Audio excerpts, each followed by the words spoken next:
নমস্কার।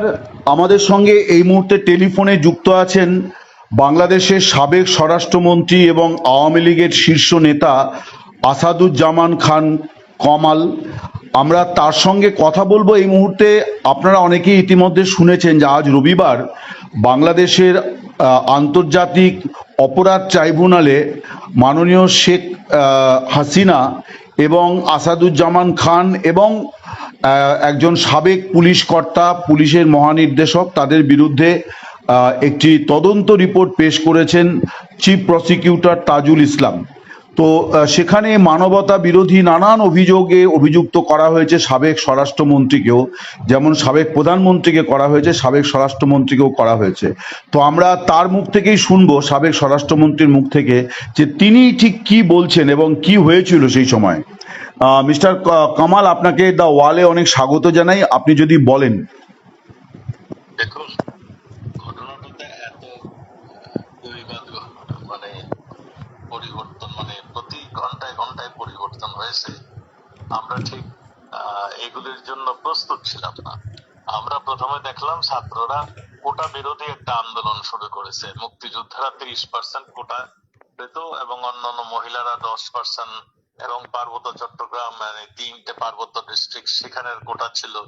আরো অনগ্রসর জাতির জন্য কোটা ছিল। এই সবগুলো মিলিয়েই কোটা সিস্টেমটা চালু ছিল এবং তার এগেনস্টে ছাত্ররা আন্দোলন করেছিল। প্রথম একবার আন্দোলন করেছিল, মাননীয় প্রধানমন্ত্রী আন্দোলনের ছাত্র থেকে ডেকে বললো যে কোটা সিস্টেম আমি বাতিল করে দিলাম। পরে একজন 2-3জন মুক্তিযোদ্ধার সন্তানেরা তার উপর এইটার জন্য আপিল করে। কোর্টে সেই আপিলে রায় ঘোষণা করে ছাত্রদের পক্ষে। এরপর থেকে আন্দোলন শুরু, এবং এই আন্দোলন মাননীয় প্রধানমন্ত্রীও মানে ছিলেন, সিদ্ধান্ত নিয়েছিলেন এই আন্দোলন করার সময় এগুলি তিনিও কোটা সিস্টেমটি তুলে দিবেন। কিন্তু এই সময় আমাদের জন্য ফেভার করেনি। আমাদের হয়তো কিছুক্ষণ সময় লেগেছিল, এবং আমাদের যে পলিটিক্যাল পার্টি সে তার প্রতি আমাদের মানে একটু নজর একটু কম ছিল। সব মিলে ঝুলেই একটা ঘটনাটা মানে কোটা আন্দোলন থেকে পরবর্তীতে মানে এক দফা আন্দোলন চলে আসলো। কোটা আমরা কিন্তু মাননীয় প্রধানমন্ত্রী কিন্তু স্বীকার করে গিয়েছিলেন যে কোনো কোটা থাকবে না, ইনক্লুডিং মেয়েদের কোটাও থাকবে না, সব কোটা বাদ। তারপরেও তারা কিন্তু থামেনি, তারা চলে আসছিল সরকার পতন আন্দোলন। সরকার পতন আন্দোলনের জন্য জামাত ইসলাম একটা ডেডিকেটেড ছিল। তারা দীর্ঘদিন, আপনারা জানেন, পাকিস্তান যখন বিরুদ্ধে আমরা যখন যুদ্ধ করি, তখনও এই জামাত ইসলাম আলবদর বাহিনী, রাজাকার বাহিনী তৈরি করে পাকিস্তানি বাহিনীকে মানে করেছিল, মদত করেছিল। ঠিক, জি। তারাই এখন আমরা দেখলাম তা মানে যারা নাকি আমাদের স্বাধীনতা বিরোধী ছিল, স্বাধীনতার বিপক্ষে ছিল, তারা শুধু জাতীয় এবং আন্তর্জাতিক ভাবে যারা বিরোধী ছিল তারাই দেখলাম তাদেরকে ডেকে নিয়ে আবার একটা মোর্চা করে, একটা ষড়যন্ত্র করে, এবং এই নোবেল লরিয়েট ইউনুসকে সামনে এনে দাঁড়া করিয়ে দিল। এরপরে যে ঘটনাগুলি আপনারা সবাই দেখেছেন, পুলিশ তাদের জীবন রক্ষার্থে, তারা তাদের থানার অস্ত্র রক্ষার্থে, আমাদের জেলখানা তাদের বন্দীদের রক্ষার্থে তারা বাধ্য হয়ে মানে তাদের সেলফ ডিফেন্স কিংবা তাদের অস্ত্র রক্ষার্থে তারা মানে শেষ পর্যন্ত যেটা ইউজ করতে হয় সেটা করেছে। এতে ক্ষয়ক্ষতি হয়েছে, এতে জানা কিছু রক্ত ঝরেছে, এবং যেই সমস্ত রক্ত ঝরেছে এটা সবগুলোই এই হয় থানা লোড করতে গিয়েছে কিংবা কিংবা এমন কিছু কর্মকাণ্ড করছিল তখন জানমালের নিজেকে রক্ষা করতে পুলিশ গুলি করতে বাধ্য হয়েছিল।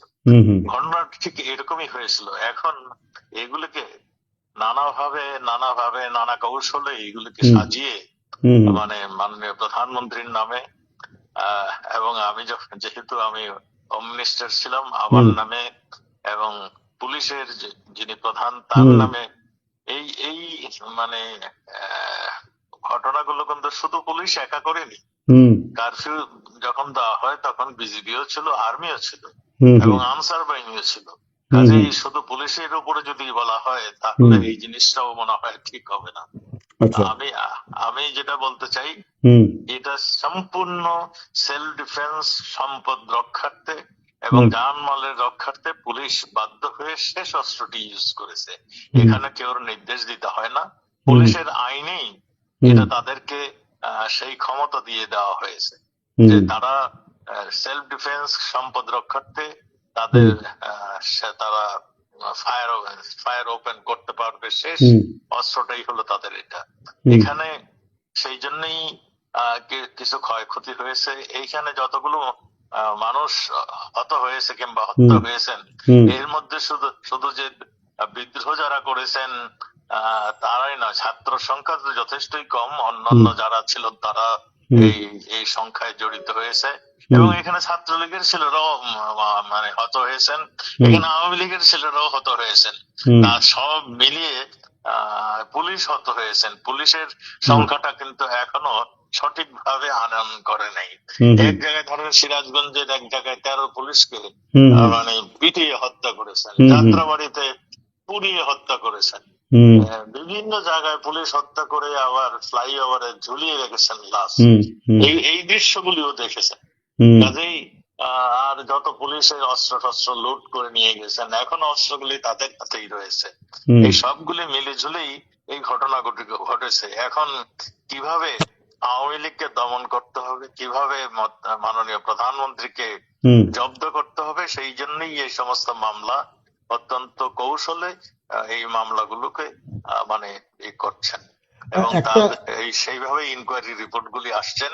সেখানে আমাদের উকিলকেও যেতে দেওয়া হয় না, আমাদের আচ্ছা কেউ ওখানে যেতে দেওয়া হয় না। একটা প্রশ্ন আমি করছি, মানে এতগুলি মানুষ, প্রায় 450-500, মানে যে যদি মূল ফিগারটাকেই ধরি, মানে এত মানুষকে পুলিশ হত্যা করলো, তাহলে পুলিশের কি বা সরকারের তরফে কোনো নির্দেশ? আপনি তো স্বরাষ্ট্রমন্ত্রী ছিলেন, মানে আপনি কোনো নির্দেশ দেননি আপনি বলছেন? আমাদের কোনো নির্দেশ দেওয়ার তো প্রয়োজন হয় না। আচ্ছা। আমাদের পুলিশের উপরে যেই মানে এটা ছিল, আমরা কি ওইখানে যে দাঁড়িয়েছিলাম যে গুলি হুম শুরু করুন, হুম এটা তো যারা অধিনায়ক হুম ব্যাটেল ফিল্ডে তো দেখেন আর্মির যে হুম যিনি কমান্ডিং অফিসার তিনি করেন। হুম আমাদের পুলিশ অফিসাররা তাদের ডিউটি পালন করেছেন। তারা প্রথমে হুইসেল বাজিয়েছেন, তারপর হুম ব্যারিকেড দিয়েছেন, তারপরে মানে গ্যাস মেরেছেন, জল কামান দিয়েছে। হুম তারপরে যখন মানে তাদের উপরে যখন গুলি শুরু করেছে, হুম তো মানে আগুন ধরিয়ে দিচ্ছে, তখন তারা লাস্ট স্টেজ এটা করেছে। আজকে আর অভিযোগ আজ। এই 400-500 কথা বলেন, হুম হুম এইখানে পুলিশ এইখানে আমি আমার জানা মতে এই সংখ্যা অনেক কম। এবং আমিও তদন্ত করে দেখেছি, হুম এক লোক নাম মামলা হয়েছে, সে এসে কোর্টকে জানিয়ে দিচ্ছে যে আমি তো হুম মরিনি। হুম এই হুম ধরনের ঘটনাও আছে। না, রাষ্ট্রসংঘের একটা রিপোর্ট হচ্ছে, সেখানে অবশ্য 1400 লোক হত্যা হয়েছে বলে বলা হচ্ছে আর কি। আর সেখানে এইগুলির যদি আপনারা হুম তদন্ত করেন, 1400 লোকের নাম ঠিকানা করেন, হুম তাহলে দেখবেন 3 বছর আগে মারা গেছে তারও নাম এখানে রয়েছে। এই সবগুলি হিসাব নিকাশ করার একটা মনে হয় সময় আসছে। হুম কয়জন পুলিশ, কয়জন ছাত্রলীগের মানে আওয়ামী লীগের লোক, হুম কয়জন মানে অন্য দলের লোক মারা হুম গিয়েছে, কিংবা হুম কয়জন ছাত্র মারা গিয়েছে, হুম এই সবগুলির বোধহয় হিসাবের একটি সময় আসছে। আমার এই 1400-1500, আমি তো এক রিপোর্টে দেখছি 3100 পুলিশ আহত হয়েছে। হুম এই সবগুলো নিয়েই একটা বিভ্রান্তিকর পরিস্থিতি সৃষ্টি হয়েছে। তো কাজেই এই সবগুলো নিয়ে একটা কমিশন বসানো উচিত আমি মনে করি।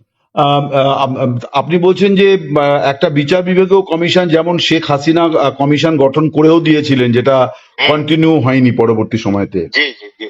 আপনি বলছেন যে এই সরকারি যদি তাহলে তারা যদি মনে করে, তাহলে নিরপেক্ষতা বজায় রাখার জন্য একটা কমিশন গঠন করা উচিত। অবশ্যই আমি তাই তো মনে করি। কারণ পুলিশ বলছে 3100 পুলিশ মারা গেছে, একটা বিদেশি সংবাদপত্রে আমি সেটা দেখেছি। হুম হুম আবার পুলিশ কেউ বলতেছে 500, কেউ বলতেছে 1000, কেউ বলতেছে আবার সরকারি ভাবে বলতেছে আরো কম। আর হুম আমাদের আমাদের আওয়ামী লীগের নেতা কর্মী যারা মারা গেছে তাদের সংখ্যাও প্রায় 400-500 কম নয়। হুম তারপরে তাদের বাড়িঘর লুণ্ঠন, তাদের ব্যবসা বাণিজ্য পুড়িয়ে দেওয়া, এই হুম সবগুলো তো ক্রাইমের অন্তর্ভুক্ত। আপনারা দেখেছেন 5 তারিখের পরে যে হুম সমস্ত ক্রাইম হয়েছে তাকে ইন্ডিমিনিটি দিয়ে দেওয়া হয়েছে। এই হুম সবগুলি একটা এই কৌশল ছিল, যেটা নাকি মাননীয় প্রধান উপদেষ্টা তিনি পরিষ্কার করে বলেছেন এটা মেটিকুলাস একটা ডিজাইন ডিজাইন ছিল, বলেছেন উনি। সেই ডিজাইনটাই বাস্তবায়ন করেছেন। এবং আমরা এখন তাই দেখছি, সেই ডিজাইনই একের পর এক আমাদের স্বাধীনতার উপরে আসছে, আমাদের জনগণের স্বার্থের উপরে আসছে, আমাদের দেশের স্বার্থের উপরে আসছে, সেইগুলো আমরা দেখছি এবং আপনারাও দেখছেন। একটা জিনিস বলি, মানে এত বড় একটা ঘটনা ঘটে গেল, হয়তো আচমকাই ঘটলো। আপনি স্বরাষ্ট্রমন্ত্রী ছিলেন, স্বরাষ্ট্র দপ্তরের অনেকগুলি এজেন্সি কাজ করে স্বরাষ্ট্র দপ্তরকে ইনপুট দেওয়ার জন্য। কোনো জায়গা থেকে আপনারা এটা জানতে পারলেন না, তো এটা কি গাফিলতি নাকি এটাও একটা ষড়যন্ত্র ছিল যে আপনাদের? প্রথম কথা আমি বলে দিই, এনএসআই যেটা ন্যাশনাল সিকিউরিটি ইন্টেলিজেন্স যেটা, সেটা মাননীয় প্রধানমন্ত্রীকে রিপোর্ট করেন, এটা আমাকে রিপোর্ট করেন না। ওনার 7 দিন পরে পরে তারা একটা আমাকে সামারি দেন। সেকেন্ড থিং হলো ডিজিএফআই সেটাও মাননীয় প্রধানমন্ত্রী এবং প্রধান সেনাপতিকে রিপোর্ট করেন, এবং আমাকে 7 দিন পরে পরে ইম্পর্টেন্ট কিছু হলে আমাকে 7 দিন কিংবা 15 দিন পরে পরে আমাকে এটা রিপোর্ট করে। আমাদের যেটা পুলিশের সেটা এসডি, সেটাও মাননীয় প্রধানমন্ত্রীকে যে রিপোর্ট করতেন, আমাকেও একটা রিপোর্টের কপি পাঠাতেন। আমরা এইগুলি সবগুলি লক্ষ্য করেছি, এইগুলির ভিতরে তেমন কোনো পূর্বাভাস, এমন কোন সংকেত সেটা এখানে আমি দেখিনি। আমি যেগুলি দেখেছি, মানে এই ধরনের যে একটা ঘটনা ঘটে যাচ্ছে, একটা বৈদেশিক একটা চক্রান্ত আসছে, একটা টাকার একটা ফ্লো আসছে, কিংবা একটা একটা যেটাকে ডক্টর ইউনূস আমেরিকায় যে পরিচয় করে দিল, এরা হলো ওই যে আমাদের হিজবুত বাহিনীর নেতাকে বললো ইনি হলো মাহফুজ আলমকে উনি মাস্টার মাইন্ড বলেছেন। জি, যে মাস্টার মাইন্ড। এই সবগুলো আমরা আমাদের গোয়েন্দা বাহিনী, আমি এখানে বলবো তারা ফেল করেছে, নতুবা তারাও ষড়যন্ত্রের শিকারের মধ্যে ছিল। আচ্ছা, মানে এইটা আপনি নিশ্চিত করে বলতে চান না যে তারা ষড়যন্ত্রকারী? আপনি বলছেন যে তারা করেছে অথবা ষড়যন্ত্রকারী। আচ্ছা, তো এমনি যেহেতু আপনি স্বরাষ্ট্রমন্ত্রী ছিলেন, আপনি কি কোনোভাবে এই পরিস্থিতির কোনো দায় নিচ্ছেন, কোনো মরাল দায় আপনি নিচ্ছেন? যেহেতু আপনি স্বরাষ্ট্রমন্ত্রী ছিলেন এবং পুলিশের বিরুদ্ধে হত্যার অভিযোগ উঠেছে, তো আজকে আপনার বিরুদ্ধেও মানে রিপোর্ট পেশ হলো এবং সম্ভবত নতুন করে গ্রেপ্তারি পরোয়ানাও জারি হবে। সবকিছুই হবে, এরা সবকিছুর চেষ্টা করবে। আমরা দেশটাকে স্বাধীন করেছিলাম, আজকে আমরা সেই পরাজিত সৈনিকরা আবার দেশ দখল করেছে, এটাই হলো সবচেয়ে বড় কথা। এবং তারা কি করবে, আমরা যুদ্ধ অপরাধীদের ফাঁসি দিয়েছি, এখন আমরা যারা যুদ্ধ করেছি তাদেরকে ফাঁসি দিবে, এইটাই তো তাদের প্ল্যান, তাদের প্রোগ্রাম এইটা, এবং সেই জন্যই তারা তৈরি হচ্ছে। এখন আপনারাই লক্ষ্য করবেন, আমরা যারা মুক্তিযোদ্ধা আমাদেরকে একে একে ফাঁসি দিবে, সেই রকমই তারা প্রস্তুতি নিচ্ছে। তো মানে আপনারা মুক্তিযুদ্ধ করে একটা দেশ তৈরি করেছিলেন, মানে যেটা বিরল একটি ঘটনা পৃথিবীতে, যে একটা জাতি রাষ্ট্র গঠন ভাষার ভিত্তিতে। তো আমার বক্তব্য হচ্ছে যে আজকে যখন আপনারা বলছেন যে যুদ্ধ বিরোধীদের হাতে দেশ চলে গিয়েছে, তো এবং সম্প্রতি আওয়ামী লীগের কার্যকলাপ নিষিদ্ধ ঘোষণা করা হয়েছে, এবং আজকে তাজুল ইসলাম চিফ প্রসিকিউটর তিনি যে রিপোর্ট পেশ করেছেন, সেখানে তিনি ট্রাইব্যুনালের কাছে আর্জি করেছেন যে আওয়ামী লীগের এই কার্যকলাপটাকে নিষিদ্ধ ঘোষণা করা, কারণ এগুলো সবই নাশকতামূলক কাজ। তো স্বভাবতই বোঝা যাচ্ছে যে আওয়ামী লীগ হয়তো নিষিদ্ধ হয়ে যাওয়ার সম্ভাবনাও হয়তো আগামী দিনে প্রকট হবে। তো আওয়ামী লীগ কিভাবে ঘুরে দাঁড়াবে সেক্ষেত্রে? মানে গণতান্ত্রিক পদ্ধতিতে আন্দোলনের তো কোনো রাস্তা দেখা যাচ্ছে না। এটা দেখুন, মুক্তিযুদ্ধ তো কেউ বলে দিতে হয়নি, ঠিক। বঙ্গবন্ধু ডিফারেন্সটা ধরিয়ে দিয়েছে। তিনি প্রথম 6 দফা ডাক দিয়েছিলেন, 6 দফা ডাক দেওয়ার পরে তিনি স্টেপ বাই স্টেপ তিনি গণতন্ত্রের পথে ধরেই এগিয়েছিলেন। তিনি সংখ্যাগরিষ্ঠ হয়ে তাকে তার ক্ষমতা দেওয়া হলো না, তারপরে তার বাধ্যতে স্বাধীনতার ডাক দিয়েছিলেন। আমাদের দেশে যা শুরু হচ্ছে, কাজেই আমাদেরকেও সেই দিকেই ঠেলে নিয়ে যাচ্ছে। আমার কাছে সেটাই মনে হয়। আপনার প্রশ্ন ঠিক সেই রকমই আপনি ইঙ্গিত দিচ্ছেন। আমার প্রশ্ন আমি আর একটু স্পষ্ট করে বলি, বঙ্গবন্ধু বলেছিলেন শেষ ডাক যার হাতে যা আছে তাই নিয়ে নেমে পড়তে হবে। এক মানে একজনও পাক সেনা বাংলাদেশের মাটিতে থাকা পর্যন্ত তাদেরকে তাড়াতে হবে। রাইট। তাহলে তো সেটাই আমি বলছি। সেই সময়টা মানে তারা যদি মনে করে যে আওয়ামী লীগ কিছুই নেই, আওয়ামী লীগ এ দেশ স্বাধীন করেছে, মানে ভাষার জন্য প্রাণ দিয়েছে, প্রত্যেকটা আন্দোলনের জন্য আওয়ামী লীগ নেতৃত্ব দিয়েছে, বাংলাদেশে অত্যাচারের বিরুদ্ধে আওয়ামী লীগ নেতৃত্ব দিয়েছে, এবং একটা মানে সুন্দর বাংলাদেশ তৈরি করার জন্য নেতৃত্ব দিয়েছে। কাজেই আওয়ামী লীগ বসে থাকবে এই কথা যদি চিন্তা করে কেউ, তাহলে তারা বোকার স্বর্গে বসবাস করেন। আওয়ামী লীগ অবশ্যই এখন যে ট্রমাটাইজড হয়ে গিয়েছে, আমাদের সিম্পল কর্মী তানবিরুদ্ধ মামলা, আমাদের ক্যাপাসিটি ছিল 80,000 এই যে প্রিজনে বন্দি ধরার, এখন আছে 1,26,000। আমার মধ্যে মনে হয় কিছুদিনের মধ্যে এটা 2 লাখে পরিণত হবে। কাজেই এই এই যে ধরছে, কোনো জামিন দিচ্ছে না, মানে কোর্টে গেলে আমাদের উকিল সাহেবদেরকে বেজ্জতি করে কোর্টের থেকে পাঠিয়ে দিচ্ছে, যারা মুক্তি পাচ্ছে জেলখানার গেইটে তাদের ধরে পিটানো হচ্ছে। এই যে এইটা তো আর বেশি দিন চলতে পারে না, ধৈর্যের একটা সীমা আছে, সেই সীমা রেখাটা মনে হয় এরা অতিক্রম করছে।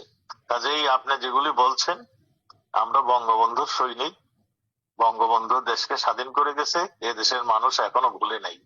কাজেই আমি মনে করি এ দেশের মানুষ ঘুরে দাঁড়াবে।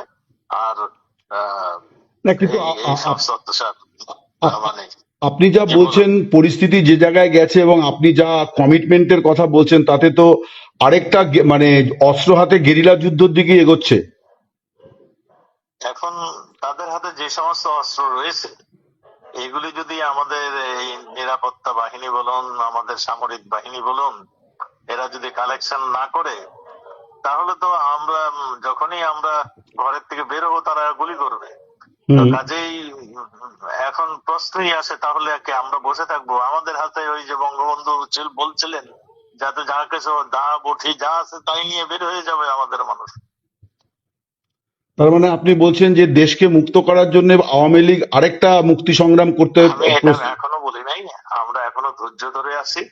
আমরা শেষ মুহূর্তে বঙ্গবন্ধু যেমন ধাপের পর ধাপ আন্দোলনকে এগিয়ে নিয়ে গিয়েছিলেন, আমরাও ঠিক সেই রকম ভাবে আমরা শেষ মুহূর্ত পর্যন্ত আমরা অপেক্ষা করছি।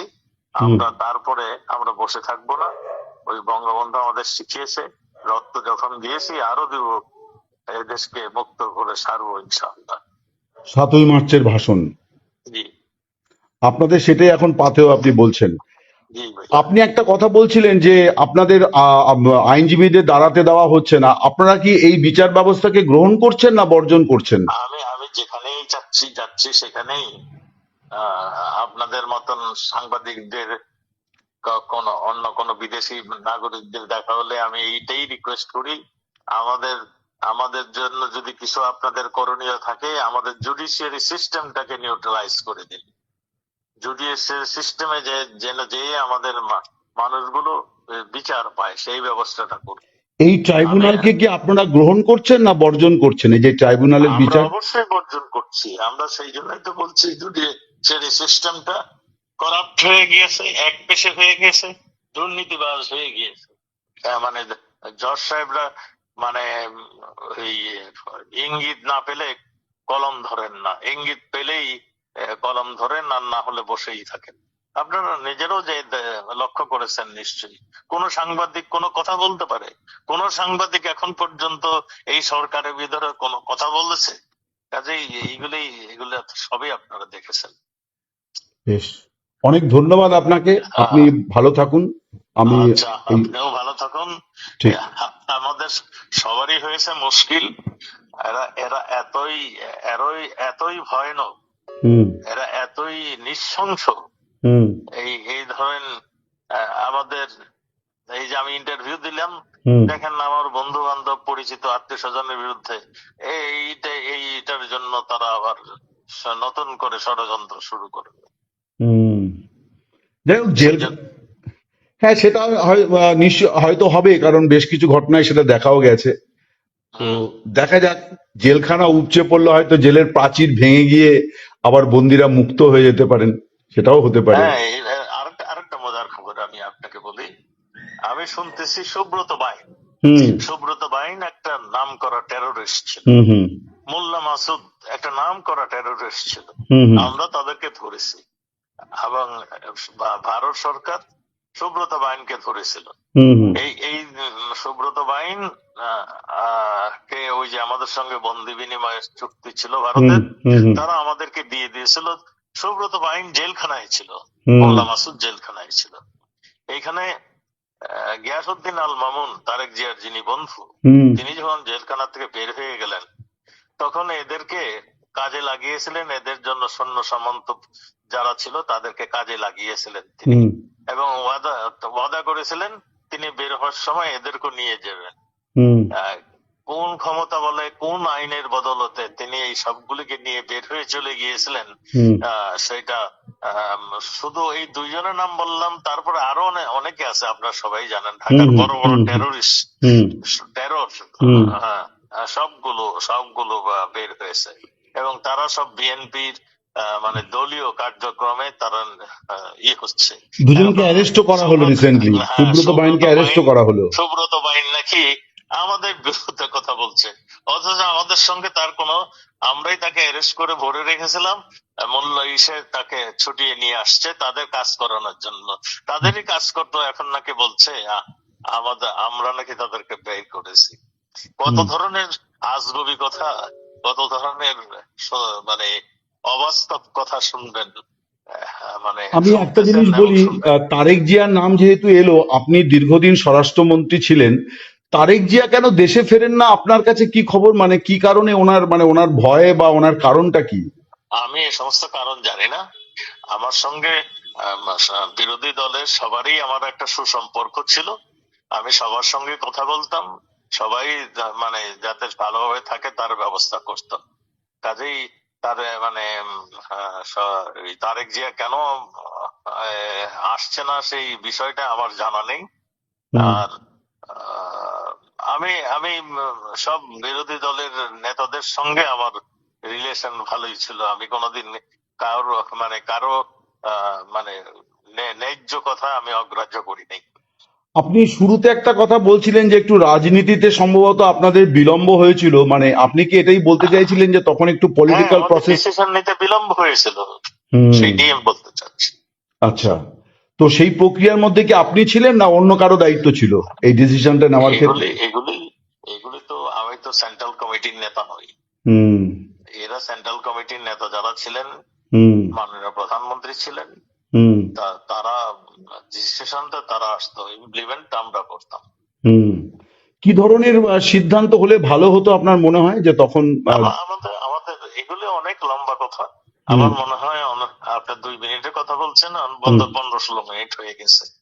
Thank you. আহ, এইটা আপনাকে কি এইটা আরেকদিন কি একটা, আরেকদিন কথা আমি বলবো। আর অন্য নেতাদেরও কয়েকজনের বক্তব্য এসছে, তারা বলছিলেন হ্যাঁ, যে ছাত্রদের সঙ্গে বোধহয় একটা ডায়ালগ করলে ভালো হতো মাননীয় প্রধানমন্ত্রীর। ডায়লগের জন্য চেষ্টা হয়েছিল। হুম ছাত্রদের সঙ্গে তার ডায়লগ মাননীয় প্রধানমন্ত্রী 3 মন্ত্রীকে দায়িত্ব দিয়েছিলেন। হুম ওই যে নফেল হুম শিক্ষামন্ত্রী, হুম তথ্যমন্ত্রী আরাফাত, হুম এবং আইনমন্ত্রী ইসি। আনিসুল হক। হ্যাঁ, তারা তাদেরকে কনভিন্স করতে ফেল করেছেন। আমি হুম কয়েকবারই জিজ্ঞাসা করছি কি হয়েছে, বলছে আমরা তো পারছি না, আমাদের কথা শুনছে না।